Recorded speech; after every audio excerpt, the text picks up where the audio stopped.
بسم اللہ الرحمن الرحیم۔ غیر مقلدین کے علماء اس بات پر مہارت تامہ رکھتے ہیں کس طرح اکابر دیوبند کی عبارات کو تعویلیں کر کے غلط رنگ دیا جا سکے اور علماء دیوبند سے عوام کو متنفر کیا جا سکے۔ ہم آپ کے سامنے اس کی زندہ مثال پیش کرتے ہیں۔ اشرف علی تھانوی رحمۃ اللہ علیہ نے اپنے شیخ حاجی امداد اللہ مکی رحمۃ اللہ علیہ کی سوانح پر ایک کتاب لکھی ہے، امداد المشتاق۔ اس کے صفحہ نمبر 100 پر ایک ملفوظ نقل کیا ہے جس پر غیر مقلدین بہت زیادہ واویلا کرتے ہیں۔ وہ ملفوظ کیا ہے کہ حاجی امداد اللہ مکی رحمۃ اللہ علیہ فرماتے ہیں کہ ایک موحد سے لوگوں نے کہا اگر حلوہ و غلیظ ایک ہیں تو دونوں کو کھاؤ۔ انہوں نے بشکل خنزیر ہو کر گوہ کو کھا لیا، پھر بصورت آدمی ہو کر حلوہ کھایا۔ اس کو حفظ مراتب کہتے ہیں جو واجب ہے۔ حفظ مراتب کا مطلب ہوتا ہے مقام و مرتبہ کا لحاظ کرنا۔ اب آگے اشرف علی تھانوی رحمۃ اللہ علیہ اس ملفوظ پر جتنے بھی اشکالات ہو رہے تھے اس کا اتنے شاندار انداز میں جواب دیا ہے جس پر کوئی اعتراض بچتا ہی نہیں۔ اشرف علی تھانوی رحمۃ اللہ علیہ وضاحت کرتے ہوئے لکھتے ہیں، اس معترض کی غباوت یعنی بے وقوفی کے سبب اس تکلف و تصرف کی ضرورت پڑی، ورنہ جواب ظاہر ہے کہ یہ اتحاد مرتبہ حقیقت میں ہے نہ کہ احکام و آثار میں۔ یہ اتنی شاندار جواب ہے کہ پھر کوئی اشکال بچتا ہی نہیں۔ عبارت تھوڑا مشکل ہے، تھوڑا آسان انداز میں اس کو پیش کر دیتا ہوں۔ اشرف علی تھانوی رحمۃ اللہ لکھتے ہیں، اس معترض کی غباوت کے سبب یعنی بے وقوفی کے سبب، معترض کون ہے؟ جس نے یہ کہا تھا اگر حلوہ و غلیظ ایک ہیں تو دونوں کو کھاؤ۔ یہ اس کی بہت بڑی بے وقوفی تھی۔ اس کی بے وقوفی کے سبب موحد کو کیا کرنا پڑا؟ تکلف و تصرف کی ضرورت پڑی۔ تصرف کیا تھا؟ وہ خنزیر کی شکل میں آ کر انہوں نے گوہ کو کھایا۔ یہ تکلف و تصرف ان کو کرنا پڑا، کس کی وجہ سے؟ اس معترض کی وجہ سے۔ اشرف علی تھانوی رحمۃ اللہ لکھتے ہیں بہت پیاری بات، ورنہ جواب ظاہر ہے یہ اتحاد مرتبہ حقیقت میں ہے۔ یہ اتحاد کس میں ہے؟ مرتبہ حقیقت میں ہے۔ یہ حلوہ و غلیظ جو ایک کہا گیا ہے یہ مرتبہ حقیقت میں اتحاد ہے، یعنی غلیظ اور حلوہ ایک ہیں۔ اس کا مطلب یہ ہے کہ حلوہ بھی مٹی ہو جائے گا اور غلیظ بھی جو ہے یعنی گوہ بھی مٹی ہو جائے گا۔ مرتبہ حقیقت میں دونوں ایک ہیں۔ ایک تو اس کا یہ مطلب ہے مرتبہ حقیقت میں۔ دوسرا جو اس کے عمل سے ظاہر ہوتا ہے کہ حلوہ بھی اگر کوئی آدمی انسان کھاتا ہے تو مرتبہ حقیقت میں جا کے پاخانہ بنتا ہے، اور اگر پاخانہ سور کھاتا ہے تو مرتبہ حقیقت میں جا کر کیا ہوتا ہے؟ وہ بھی پاخانہ ہی بنتا ہے۔ تو اشرف علی تھانوی رحمۃ اللہ لکھتے ہیں کہ یہ اتحاد کس میں ہے؟ مرتبہ حقیقت میں ہے، کہ یعنی انسان نے بھی جو ہے حلوہ کھایا وہ پاخانہ ہی بنے گا حقیقت میں، مرتبہ حقیقت میں، اور سور نے بھی پاخانہ کھایا تو پاخانہ ہی بنے گا مرتبہ حقیقت میں۔ ایک دوسرا معنی یہ بھی ہے کہ مرتبہ حقیقت یعنی اتحاد جو مرتبہ حقیقت میں ہوا ہے وہ کیا ہے کہ دونوں ہی مٹی، حلوہ بھی مٹی بن جائے گا اور پاخانہ بھی مٹی بن جائے گا۔ یہ تو ایک مطلب ہوا۔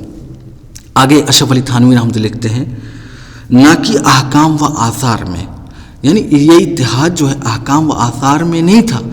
اس بیوقوف نے یہ سمجھا کہ احکام و آثار میں اتحاد ہے، جس کی بنیاد پر اس نے یہ کہا کہ بھئی حلوہ اور غلیظ ایک ہی چیزیں کھاؤ۔ اشرف علی تھانوی رحمۃ اللہ علیہ نے کہا کہ اس نے غلط سمجھا، احکام و آثار میں اتحاد تھا ہی نہیں، کیونکہ احکام کے حساب سے اگر دیکھا جائے تو حلوہ کیا تھا؟ حلوہ حلال تھا اس کے لیے، اور پاخانہ حرام یعنی ناجائز تھا۔ اب یہ دیکھیے اس کی بیوقوفی تھی جس کی بنیاد پر ان کو یہ حرکت کرنی پڑی۔ اشرف علی تھانوی رحمۃ اللہ علیہ کی بات کو ایک اور انداز سے میں سمجھانے کی کوشش کرتا ہوں۔ جیسے ہم یہ کہیں کہ دیکھیے کوئی آدمی بریانی کھاتا ہے، کوئی چٹنی روٹی کھاتا ہے، مرتبہ حقیقت میں جا کے چاہے کتنی بھی اچھی بریانی کھا لے، چاہے کتنی بھی اچھی جو ہے مطلب ہے کہ زردہ پلاؤ کھا لے یا روٹی کھا لے، مرتبہ حقیقت میں جا کے کیا ہے کہ وہ پاخانہ ہی بنے گا۔ یہاں پر یہی بات سمجھائی ہے کہ مرتبہ حقیقت میں جا کے اتحاد ہوگا، یعنی دونوں ایک ہی ہو جائیں گے۔ یعنی اگر کوئی آدمی جو ہے حلوہ کھا رہا ہے تو کیا ہے پاخانہ ہی بنے گا، اور سور جو پاخانہ کھا رہا ہے وہ بھی پاخانہ ہی بنے گا۔ اس کی اتحاد کی بات ہو رہی ہے، نہ کہ احکام و آثار کی۔ آگے میں تھوڑی اور سی وضاحت کرتا ہوں۔ اس معترض بیوقوف نے سمجھا کہ احکام میں یعنی حلت میں دونوں ایک ہیں. معترض کی بیوقوفی تھی نا کہ اس نے سمجھا احکام میں یعنی حلت میں دونوں ایک ہیں اور دونوں کو کھانا جائز ہے، اس لیے کھانے کے لیے کہا، جبکہ وہ کہہ رہے تھے مرتبہ حقیقت میں دونوں ایک ہیں. موحد صاحب کو جواب میں کہنا چاہیے تھا کہ میں مرتبہ حقیقت کی بات کر رہا ہوں، احکام کی نہیں، لیکن پھر بھی دوسرے طریقے سے اس کو سمجھا ہی دیا کہ دیکھو آدمی کے لیے پخانہ کھانا جائز نہیں، لیکن سور کھا سکتا ہے کیونکہ وہ احکام کا مکلف نہیں، اور سور بن کر اس کو یعنی گوہ کو کھا لیا. اور آدمی کے لیے حلوہ کھانا جائز ہے، اس لیے آدمی بن کر کیا کیا، حلوہ کھا لیا. اس کو سمجھا دیا کہ دیکھو حلوہ کھانا آدمی کے لیے تو جائز ہے، پخانہ کھانا جائز نہیں. اسی وجہ سے خنزیر کو پخانہ کھانا جائز ہے کیونکہ احکام کا مکلف نہیں، اسی وجہ سے خنزیر بن کر کیا کیا، پخانے کو کھا لیا. اب آتے ہیں اس کتاب کی اہمیت کی طرف جو امداد المشتاق کو بار بار پیش کرتے ہیں کہ دیکھو ان کے ہاں ایسی کتاب ہے، اس کے لیے زمین و آسمان کے کلابے ملاتے ہیں، جیسے لگتا ہے ہمارے ہاں بہت زیادہ اہم کتاب ہے. آئیے ہم اشرف علی تھانوی رحمۃ اللہ علیہ سے اس کتاب کی اہمیت آپ کے سامنے پیش کر دیتے ہیں. اشرف علی تھانوی رحمۃ اللہ علیہ کی کتاب ہے القول الجلیل. صفحہ نمبر 18-19 پر اشرف علی تھانوی رحمۃ اللہ لکھتے ہیں، میں کہتا ہوں کہ سوانح عمری میں کیا رکھا ہے، اصل چیز تو یہ ہے کہ جو ان بزرگوں میں کمالات تھے ان کی پیروی کی جائے. البتہ جناب رسول اللہ صلی اللہ علیہ وسلم کی سوانح عمری بے شک ضروری ہے، اس لیے کہ ان واقعات سے احکام ثابت ہوتے ہیں جن کا اتباع کیا جاتا ہے. پھر ان کے جمع کرنے میں احتیاط کس درجے کی گئی ہے. اب دیکھیے بہت اہم بات ہے، باقی بزرگوں کی ہر حالت قابل اتباع تھوڑا ہی ہے، یعنی ان کی ہر حالت قابل اتباع نہیں ہے. یہ اشرف علی تھانوی رحمۃ اللہ لکھ رہے ہیں. آگے پھر لکھ رہے ہیں، اور میں نے جو حضرت حاجی صاحب رحمۃ اللہ علیہ کی یعنی امداد اللہ رحمۃ اللہ علیہ کی ایک تازہ اور مختصر سوانح عمری لکھی ہے، سو اس کی وجہ یہ ہوئی کہ ایک صاحب ہیں پٹواری، انہوں نے مجھ سے کہا کہ میں نے اقتباس الانوار کا ترجمہ لکھا ہے جس میں اپنے سلسلے کے کئی بزرگوں کی سوانح عمری ہے، اور حاجی صاحب کے حالات میرے قابو سے باہر ہیں، لہٰذا آپ میری اس میں مدد کیجئے. تب ان کے کہنے سے میں نے امداد المشتاق لکھی، ورنہ مجھ کو ان قصوں سے کوئی دلچسپی نہیں. دیکھیں اشرف علی تھانوی رحمۃ اللہ علیہ کہہ رہے ہیں کہ بھائی اس سے ان قصوں سے ان واقعات سے مجھے دلچسپی نہیں، اور بزرگوں کی ہر بات قابل اتباع نہیں ہے. اور یہ بیان کر دیا کہ بھائی کیوں لکھے امداد المشتاق. پھر بھی غیر مقلدین کو اس کتاب کے لیے زمین آسمان کے قلابے ملانا جہالت ہے. اشرف علی تھانوی رحمۃ اللہ خود اپنی زبانی اس کتاب کی اہمیت بیان کر دی کہ بھائی میرے لیے کوئی اہمیت کی چیز نہیں ہے ان قصے ان واقعات میں، نہ ہی بزرگوں کی ہر بات قابل اتباع ہے. اب آتے ہیں اس واقعے پر جو غیر مقلدین نے واویلا مچایا ہے اس کی طرف تھوڑا نظر کرتے ہیں. غیر مقلدین کے بہت بڑے ایک عالم ہیں عبد الرحمن کیلانی صاحب، ان کی کتاب ہے شریعت و طریقت. صفحہ نمبر 92 پر اعتراض کیا ہے. ویسے بہت سے لوگوں نے اعتراض کیا، توصیف الرحمان صاحب نے بھی اعتراض کیا ہے، لیکن میں صرف اسی کتاب کے اعتراض کو سامنے رکھ کر جواب دے رہا ہوں کیونکہ اس میں سارے اعتراضات ہیں جس کا انشاءاللہ میں تفصیلی جواب دوں گا. اب دیکھیے کیا کیا تعویلات چل رہی ہیں وہ ہم آپ کے سامنے پیش کرتے ہیں. غیر مقلد عالم عبد الرحمن کیلانی صاحب لکھتے ہیں، اب دیکھیے یہاں ایک موحد کا تذکرہ ہو رہا ہے، تو اب دیکھیے اب ان کی جو تعویلات کی بارشیں چل رہی ہیں. لکھتے ہیں موحد سے یہاں مراد وحدت الوجود کا قائل ہوں. اب دیکھیے یہ اپنے پیٹ سے گڑ لیا.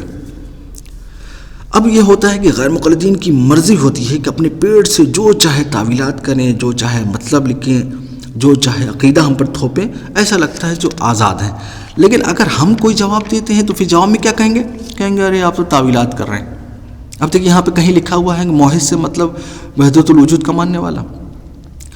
یہ دیکھیے حاجی امداد اللہ مکی رحمۃ جو صوفی تھے، صوفیہ کی اصطلاح میں موحد کا مطلب کیا ہے ہم آپ کے سامنے پیش کر دیتے ہیں تاکہ آپ کو کوئی اشکال نہ رہے.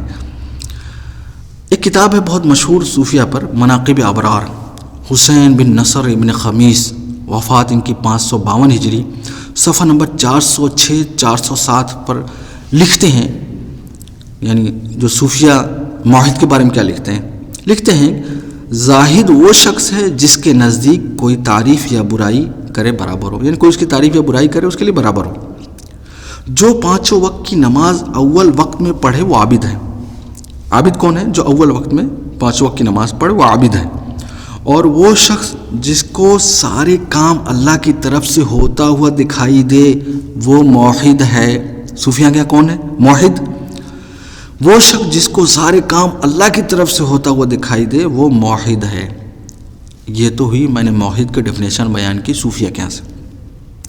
اب آتے ہیں کہ بھائی مان لیتے ہیں کہ موحد سے مطلب وحدت الوجود کا ماننے والا ہو، تو ان کی ذرا سن لیں کہ وحدت الوجود کی کیا ڈیفینیشن بیان کی ہے، کیا ہم پر تھوپا ہے، کیا عقیدہ غلط گڑھا ہے، ہم ذرا اس کی وضاحت کر دیتے ہیں۔ عبدالرحمن کیلانی صاحب لکھتے ہیں، عبدالرحمن کیلانی صاحب صفحہ نمبر 92 پر لکھتے ہیں، وحدت الوجود کی اس تعبیر کی ہر چیز خدا کا حصہ ہے۔ کیا تعریف کر رہے ہیں؟ وحدت الوجود کی اس تعبیر کی ہر چیز خدا کا حصہ ہے اور بلحاظ درجہ برابر ہے۔ اب یہ حضرت جی کیا کر رہے ہیں؟ وحدت الوجود کی تعریف کر رہے ہیں۔ دیکھیے ہوتا کیا ہے کہ یہ وحدت الوجود ہے، ہمیں اس سے کوئی اختلاف نہیں، لیکن جو یہ تعبیرات جو ہے انہوں نے پیش کی ہے ہمیں اس سے سراسر اختلاف بھی ہے اور سراسر کفریہ تعبیرات پیش کی ہے۔ آئیے ہم، یہ تو آپ کے پیٹ کی بات تھی، اشرف علی تھانوی رحمۃ اللہ علیہ جنہوں نے یہ ملفوظ نقل کیا ہے اور جنہوں نے عبارت کی وضاحت کی، ہم ان سے ذرا پیش کر دیتے ہیں۔ اشرف علی تھانوی رحمۃ اللہ علیہ کی کتاب ہے خطبات حکیم الامت، جلد نمبر 9 صفحہ نمبر 174 175، پڑھنے کے لائق ہے۔ وحدت الوجود کیا ہے میں نے مختصر طور پر بیان کر دیتا ہوں، جو انہوں نے تعبیر پیش کی ہے نا ہر چیز خدا کا حصہ ہے، وہ ذرا جواب دے دوں۔ اشرف علی تھانوی رحمۃ اللہ لکھتے ہیں، وحدت الوجود اس کی حقیقت صرف یہی ہے کہ تمام مخلوقات آئین جمال ہیں۔ کیا ہے اس کی حقیقت؟ کیا ہے کہ تمام مخلوقات آئین جمال ہیں۔ یہ معنی نہیں کہ ہر مخلوق عین حق ہے۔ اب دیکھیے کیا کہہ رہے ہیں، یہ معنی نہیں کہ ہر مخلوق عین حق ہے، یعنی ہر چیز خدا کا حصہ ہے، یہ معنی نہیں، یہ تو کفر ہے اور کیا ہے، اور کثرت ہے، وحدت نہیں۔ کہنے کہ ہر چیز کو ہم خدا کا حصہ مان لیں، یہ تو کثرت ہو گئی، وحدت تو نہیں ہوئی۔ ہم وحدت الوجود کو مانتے ہیں، تم کہہ رہے ہو کہ نہیں بھائی ہر چیز خدا کا حصہ مانتے ہیں، تو اشرف علی تھانوی رحمۃ اللہ کہتے ہیں یہ تو کثرت ہے، وحدت نہیں۔ بھلا کثرت میں کہیں وحدت ہوتی ہے؟ آگے پھر لکھتے ہیں، وحدت الوجود کا مطلب صرف یہی ہے کہ ہر چیز مظہر جمال حق ہے، اس لیے لازم نہیں آتا کہ مخلوق کے نقائص خالق کی طرف راجع ہوں یا مخلوق عین خالق ہو جائے، یعنی مخلوق عین خالق ہو جائے، یہ سراسر غلط چیز ہے۔ اب دیکھیے اشرف علی تھانوی رحمۃ اللہ علیہ کہہ رہے ہیں کہ بھئی مخلوق کا یعنی ہر چیز کو خدا کا حصہ ماننا یہ سراسر کفریہ بات ہے۔ اب دیکھیے اشرف علی تھانوی رحمۃ اللہ کفریہ قرار دے رہے ہیں اور یہ ہمارے گلے نعوذ باللہ من ذالک وحدت الوجود کی تعبیر تھوپ رہے ہیں۔ ہم نے کہا نا کہ عبارتیں ہماری ہوتی ہیں اور عقیدہ ہمارے اوپر یہ حضرت جی لوگ تھوپتے ہیں۔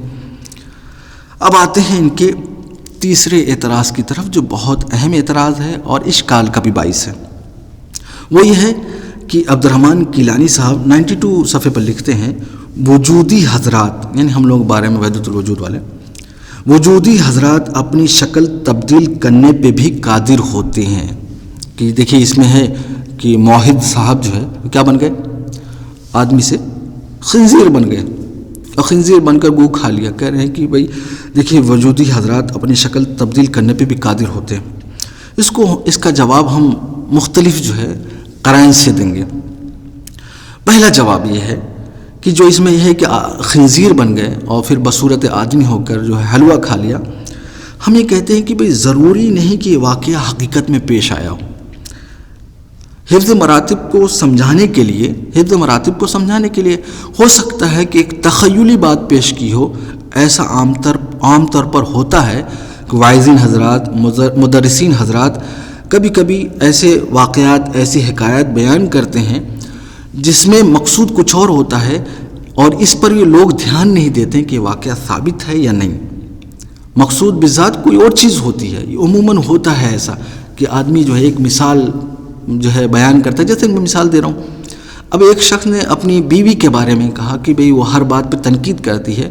اب اس حکایت کو بہت سے لوگ سمجھاتے ہیں کہ جیسے ایک مرتبہ ایک بزرگ تھے، ان کی بیوی بہت زیادہ ڈانٹتی ڈپٹتی تھی کہ بھئی آپ کیسی بات کرتے، کیسی نماز کرتے ہیں، ایسی بزرگی سے کیا فائدہ۔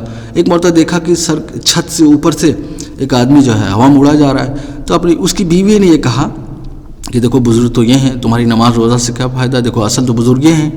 تو اس بزرگ نے کہا وہ تو میں تھا۔ اب دیکھیے حکایت بیان ہو رہی ہے، تو بیوی نے کہا تبھی تو میں کہوں ٹیڑھا ٹیڑھا اڑا جا رہا ہے۔ اب دیکھیے اس میں مقصد کیا ہے بات بیان کرنے کا، کہ بھئی بیوی دیکھو تنقید کرنے والی تھی، جہاں دیکھا شوہر کا معاملہ آیا اس کو غلط رنگ غلط رخ دے دیا۔ اب لوگ اس پہ دھیان نہیں دیتے کہ بھئی یہ واقعہ ہوا تھا کہ یا نہیں تھا۔ ایک بات کو سمجھانے کے لیے آدمی اس طرح کے حکایت واقعات بیان کر دیتا ہے، ہو سکتا ہے یہ واقعہ حفظ مراتب کو سمجھانے کے لیے بیان کیا گیا ہو۔ یہ تو ایک ہوئی بات۔ دوسرا جواب ہم ان کے گھر سے پیش کرتے ہیں۔ یہاں پر ان کو پریشانی یہ ہے کہ وجودی حضرات اپنی شکل بدل لیتے ہیں، ٹھیک ہے، اور آدمی جو ہے کیا ہے، موحد صاحب خنزیر بن گئے اور خنزیر سے پھر آدمی بن گئے۔ ہم یہ کہتے ہیں کہ اگر ہم آپ کے گھر سے ایسی مثال پیش کر دیں کہ ایک آدمی ہے وہ شیر بن جا رہا ہے، دیوار میں گھس جا رہا ہے، بادشاہ کو ڈرا رہا ہے، ٹھیک، آپ کے گھر سے ہم پیش کریں گے، تو جب شیر بن جانے پہ آپ کو کوئی پریشانی نہیں ہے تو خنزیر اگر آدمی بن گیا تو اس میں کیا پریشانی؟ آئیے ان کے بہت بڑے مجدد کہلاتے ہیں نواب صدیق حسن کا بھوپالی صاحب، ان کی ایک کتاب ہے خیارۃ الخیارہ، اس کا ذکر ان کی جو حیات پر کتاب لکھی گئی ہے معاصر صدیقی، صفحہ نمبر 8 پر آپ دیکھ سکتے ہیں۔ خیارۃ الخیارہ نواب صدیق حسن کا بھوپالی، صفحہ نمبر 175 پر ایک حکایت لکھتے ہیں شیخ حسین صاحب کی۔ شیخ حسین صاحب کی حکایت نقل کرتے ہیں۔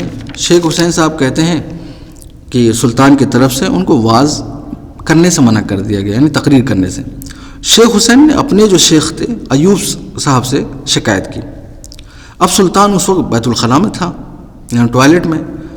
شیخ ایوب صاحب دیوار میں سے، اب دیکھیے دیوار میں سے گھس رہے ہیں، دیوار میں سے جھاڑو کے ساتھ بڑے شیر کی شکل میں نکلے۔ اس میں لفظ کیا ہے؟ شیر کلاں، بڑے شیر کی شکل میں نکلے اور منہ پھاڑ کر سلطان کو نگلنا چاہا۔ سلطان کانپ کر بے ہوش ہو گئے۔ جب ہوش آیا تو سلطان سے کہا کہ شیخ حسین کو کہلا بھیج کہ واعظ کہے ورنہ میں تجھے ہلاک کر ڈالوں گا، اور پھر اسی دیوار میں گھس گئے۔ جب ایک آدمی شیر بن جا رہا ہے، دیوار میں گھس جا رہا ہے اور ڈرا رہا ہے، اب شیر بن جانا آپ مانتے ہیں، آپ کی کتابوں میں موجود ہے، اس واقعے پر آپ کو پھر کیا اعتراض بن رہا ہے کہ ایک آدمی جو ہے خنزیر سے آدمی بن گیا؟ پھر آپ کو اس پہ کیا اعتراض ہے جب آپ یہ مانتے ہیں کہ آدمی شیر بن سکتا ہے؟ اور میں نے آپ کے مجدد صدیق حسن کا بھوپالی صاحب کی کتاب کے حوالے سے پیش کیا۔ یہ تو دوسرا جواب ہوا الزامی، ہم نے آپ کے گھر سے پیش کر دیا، آپ کو تو کوئی اعتراض کرنے کا پھر حق بنتا ہی نہیں۔ آئیے تیسرا جواب ہم آپ کے سامنے پیش کرتے ہیں کہ دیکھیے یہاں پہ ایک موحد کا تذکرہ ہے۔ اب موحد یہ انسان تھا، ٹھیک ہے، کون تھا؟ جن تھا، یا کوئی تذکرہ نہیں۔ ہم نے کہا ہو سکتا ہے کہ موحد جن رہا ہو، جن کا تذکرہ ہو رہا ہے یہ جن رہا ہو، اور جن جو ہے شکل بدلنے میں ماہر ہوتے ہیں، انسان سے جانور بن جاتے ہیں۔ یہ تو آپ بھی مانتے ہیں، میں آپ کے سامنے انشاءاللہ سارے حوالے جات پیش کروں گا۔ سب سے پہلے میں یہ پیش کر دوں کہ بھئی موحد جن ہوتے ہیں۔ دیکھیے غیر مقلدین کے جو شیخ الکل صاحب ہیں نذیر حسین دہلوی صاحب، باقاعدہ جن ان کی شاگردی اختیار کر رہے ہیں، جنوں میں یہ واعظ کر رہے ہیں، تقریریں کر رہے ہیں، کون؟ شیخ الکل صاحب۔ اور یہاں تک کہ جن آ کر ان کو رات بھر تنگ کرتا، ہاتھ پیر دباتا ہے۔ آپ دیکھیے تاریخ اہل حدیث ابراہیم سیالکوٹی صاحب، صفحہ نمبر 483 484، یہ تو ہم نے پیش کیا جن کا حال۔ اب ہم آپ کے سامنے پیش کرتے ہیں کہ جن اپنی شکلیں بدل لیتے ہیں۔ آئیے ابن تیمیہ رحمۃ اللہ علیہ کی زبانی سنیے، فتاوی ابن تیمیہ رحمۃ اللہ علیہ، جلد نمبر 19-20، جس کا اردو ترجمہ ہوا ہے، صفحہ نمبر 46 پر ابن تیمیہ رحمۃ اللہ علیہ لکھتے ہیں جن انسانوں اور جانوروں کی شکل اختیار کر سکتے ہیں اور سانپ، بچھو، گائے، بیل، اونٹ، بکری، گھوڑے، گدھے اور پرندوں کی صورت میں ظاہر ہو سکتے ہیں۔ تو ابن تیمیہ رحمۃ اللہ لکھ رہے ہیں کہ سانپ، بچھو، گائے، بیل، اونٹ، بکری، گھوڑے، گدھے سب میں وہ کیا ہے؟ ظاہر ہو سکتے ہیں، جن۔ ہم یہ کہتے ہیں کہ ہو سکتا ہے جن رہا ہو، شکل بدل لی ہو۔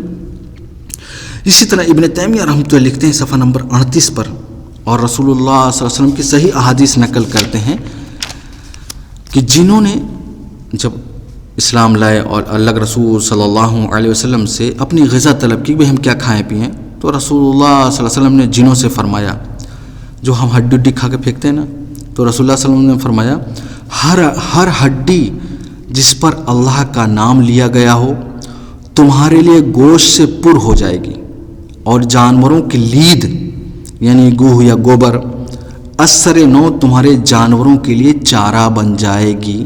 کیا ہے؟ ہر ہڈی جس پر اللہ کا نام لیا گیا ہو تمہارے لیے گوشت سے پر ہو جائے گی، اور جانوروں کی لید یعنی گوہ یا گوبر اثر نو تمہارے جانوروں کے لیے چارہ بن جائے گی۔ اسی طرح رسول اللہ صلی اللہ علیہ وسلم نے فرمایا ہڈی اور لید سے استنجا نہ کرو، یہ تمہارے بھائی جینوں کا زاد ہے، یعنی جینوں کی غذا ہے۔ اب دیکھیے ہڈی اور لید سے، اب اگر آپ جو ہے اردو لغات میں گوہ دیکھیں گے تو اس میں فضلات بھی آتا ہے، بیٹ بھی آتا ہے۔